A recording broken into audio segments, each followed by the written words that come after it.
नमस्कार विद्यार्थी मित्रांनो, स्पंदन अकॅडमी या शैक्षणिक चॅनलमध्ये आपल्या सगळ्यांचं मनःपूर्वक स्वागत. विद्यार्थी मित्रांनो, आज आपण 9वीच्या संस्कृतच्या पाठ्यपुस्तकातील सुष्ठु गृहीतः चौरः याच्या खालचा जो भाषाभ्यास आहे तो आपण समजावून घेणार आहोत. पहिला प्रश्न काय त्याने दिलाय बघा. उचितम पर्यायम चिनुत. आणि पहिला प्रश्न त्यांनी दिलेला आहे, कस्य धनस्यूतः लुप्तः. म्हणजे धनाची पिशवी, पैशाची पिशवी कोणाची हरवलेली होती? तर आपल्याला इथे पर्यायामध्ये लिहावं लागेल देवदत्तस्य. कोणता पर्याय बरोबर आहे? देवदत्तस्य. दुसरा प्रश्न बघा. गृहे कति भृत्याः आसन.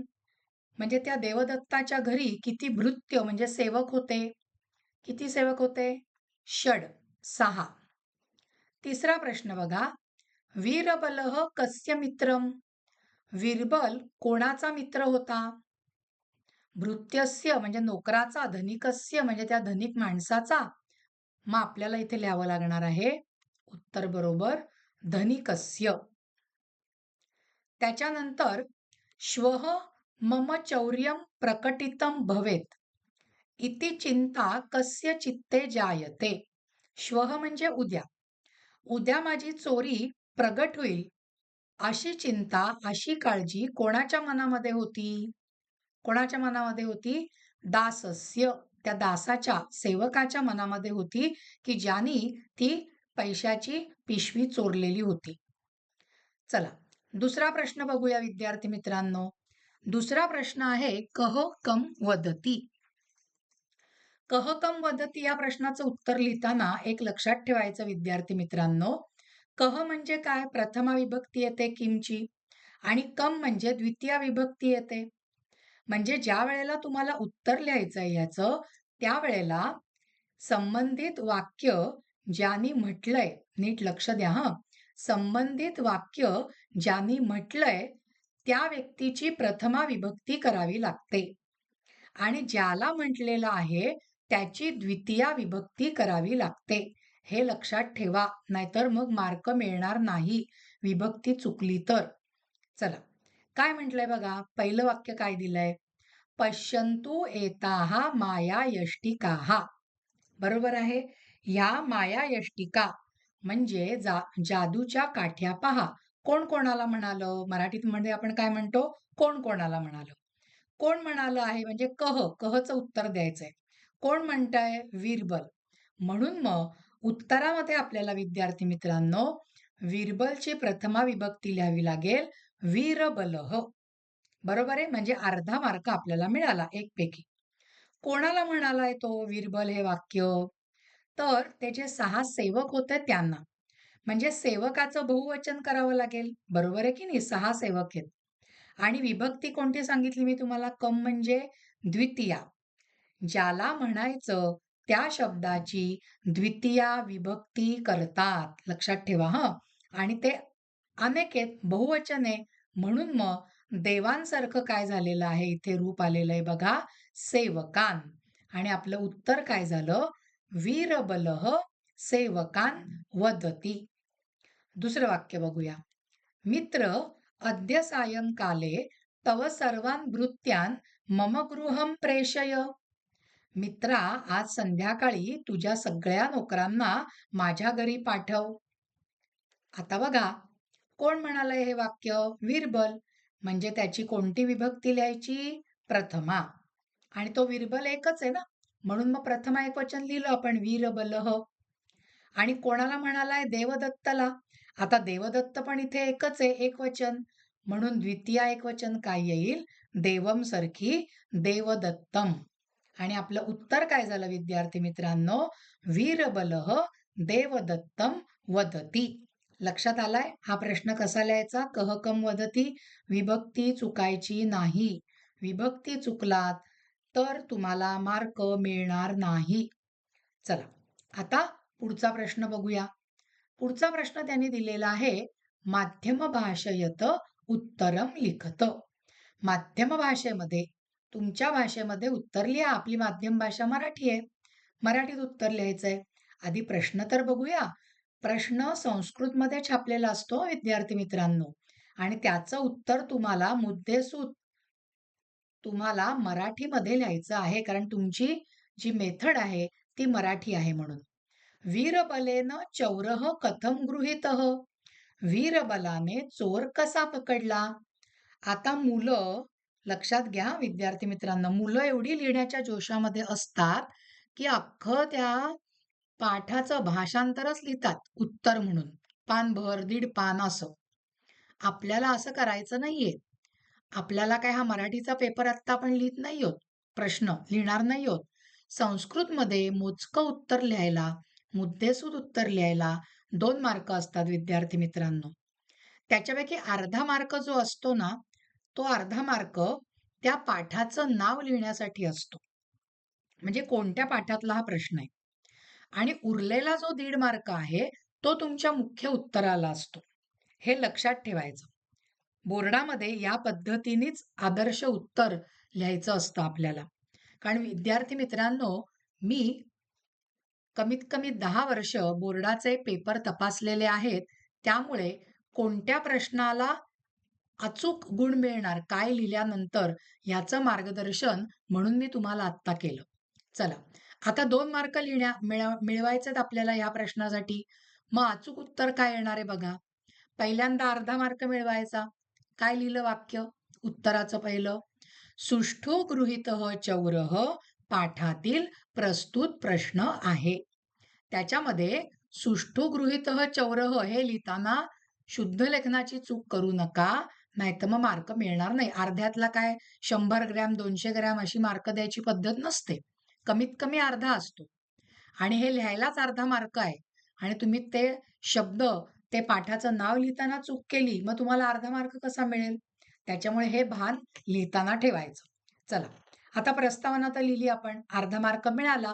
उरलेल्या 1.5 मार्कासाठी आपल्याला मोजकच मुद्देसूद उत्तर लिहायचंय. बघूया बरं.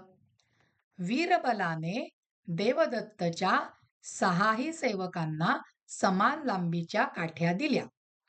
ज्या कोणी चोरी केली असेल त्याची काठी बोटभर लांब होईल असंही सांगितलं. ज्याने चोरी केली होती त्याने आपली काठी लांब होईल या भीतीने रात्रीच बोटभर कापून ठेवली. दुसऱ्या दिवशी एकाच सेवकाची काठी कमी लांबीची आढळली आणि चोर सापडला. त्याने आपला अपराध कबूल केला. लक्षात येतंय. अशा प्रकारे काय झालेलं आहे, वीरबलाने चोराला पकडलं. चला, आता चौथा प्रश्न त्यांनी दिलेला आहे. स्तंभमेलनम कुरुत. डाव्या बाजूला हा विशेषणमचा कॉलम आहे आणि उजव्या बाजूला विशेष्यमचा कॉलम तक्ता दिलेला आहे. पहिलं काय दिलंय बघा त्यांनी. समान उन्नतयः. समान उन्नतयः. समान लांबीच्या काय होत्या विद्यार्थी मित्रांनो, यष्टिका. म्हणून आपलं उत्तर येणार यष्टिकाः. बरोबर. दुसरं आहे सर्वान. सर्वान म्हणजे सगळ्यांना. कोण होते सर्वान, तर भृत्यान, सगळ्या सेवकांना. लुप्तः म्हणजे नाहीशी झाली. काय नाहीशी झालेलं होतं, धनस्यूतः, पैशाची पिशवी. आणि गृहीतः पकडलं. काय पकडलं, कोणाला पकडलं, चौरः, चोराला पकडलं. लक्षात येतंय विद्यार्थी मित्रांनो. चला, 5व्या प्रश्नामध्ये त्यांनी काय दिलंय बघा. विरुद्धार्थक शब्दानाम युग्मम चिनुत लिखत च. म्हणजे या ठिकाणी जे शब्द दिलेत त्याच्यातच प्रश्नाचा शब्द आहे आणि त्याच्यातच उत्तराचा शब्द आहे. आता एक एक शब्द आपण घेऊया. पहिला शब्द आहे पूर्वम. पूर्वम म्हणजे आधीच, त्याचं उत्तर येणार आहे विरुद्धार्थी शब्द पश्चात. बरोबर आहे. त्याच्यानंतर गताहा. गताहा म्हणजे जाणे, आगताहा म्हणजे येणे. मग गताहाचा विरुद्ध शब्द काय आपण लिहिणार, विरुद्धार्थी ती जोडी आपण काय शोधली, गताहा आगताहा. आता दीर्घा म्हणजे लांब. बरोबर आहे की नाही. मग दीर्घाच्या विरुद्ध काय येणार आहे मला सांगा. दीर्घ म्हणजे लांब आणि मग ऱ्हस्वा म्हणजे लहान. म्हणजे दीर्घ आणि ऱ्हस्वा हा एक आपल्याला विरुद्धार्थी शब्दाची जोडी आपल्याला ही मिळाली. जागृतः म्हणजे जागा आणि सुप्तः म्हणजे झोपलेला. बरोबर आहे?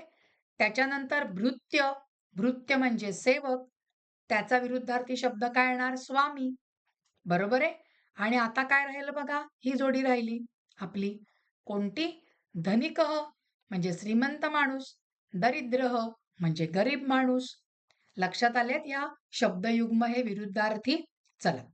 आता पुढचा प्रश्न त्यांनी काय दिलाय बघा. पाठात समानार्थक शब्दम चित्वा रेखाचित्रम पूरयत.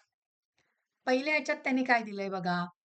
धनाढ्य, धनाढ्य म्हणजे धनवान माणूस, श्रीमंत माणूस. इभ्य म्हणजे श्रीमंत माणूस. धनसंपन्न म्हणजे पण श्रीमंत माणूस. धनवान म्हणजे पण श्रीमंत माणूस. मग आपल्या पुस्तकामध्ये म्हणजे आपल्या या पाठामध्ये कोणता शब्द आला याच्यासाठी? धनिकः. म्हणजे आपलं उत्तर झालं धनिकः. आता दुसरं बघूया. बघा, स्तेन म्हणजे चोर. पाटच्चरः म्हणजे पण चोर. मोषकः म्हणजे पण चोर. तस्करः म्हणजे पण चोर. मग चोराला आपल्या पाठात शब्द काय आलाय? चौरः. बरोबर आहे? आता तिसरं. सुप्तिही म्हणजे झोप. स्वपा म्हणजे पण झोप. स्वापह म्हणजे पण झोप. शयनम म्हणजे पण झोप. आपल्या पाठामध्ये काय शब्द आलाय झोपेला? निद्रा. म्हणजे आपलं उत्तर झालं निद्रा. चला. चौथा आकडा बघूया. सेवकः म्हणजे काय? नोकर. चेटकः म्हणजे पण नोकर. किंकरः म्हणजे पण नोकर. दासेयः म्हणजे पण नोकर. दासः म्हणजे पण नोकर. परिचारकः म्हणजे पण नोकर. मग नोकराला, सेवकाला आपल्या पाठात आलेला शब्द आहे भृत्यः. लक्षात आलंय विद्यार्थी मित्रांनो? तर आज आपण सुष्ठु गृहीतः चौरः या पाठाखालचा जो भाषाभ्यास आहे तो समजावून घेतला. विद्यार्थी मित्रांनो, आपला आजचा भाग हा इथेच संपलेला आहे. तुम्हाला जर का हा भाग आवडला असेल तर ह्या भागाला लाईक करा, ह्या भागाला शेअर करा आणि अजूनपर्यंत स्पंदन अकॅडमी या शैक्षणिक चॅनलला जर का सबस्क्राईब केलं नसेल तर लगेचच सबस्क्राईब करा आणि बेल आयकॉनचं बटन दाबायला विसरू नका. म्हणजे येणाऱ्या प्रत्येक व्हिडिओचं नोटिफिकेशन तुम्हाला लगेचच मिळत जाईल. धन्यवाद विद्यार्थी मित्रांनो.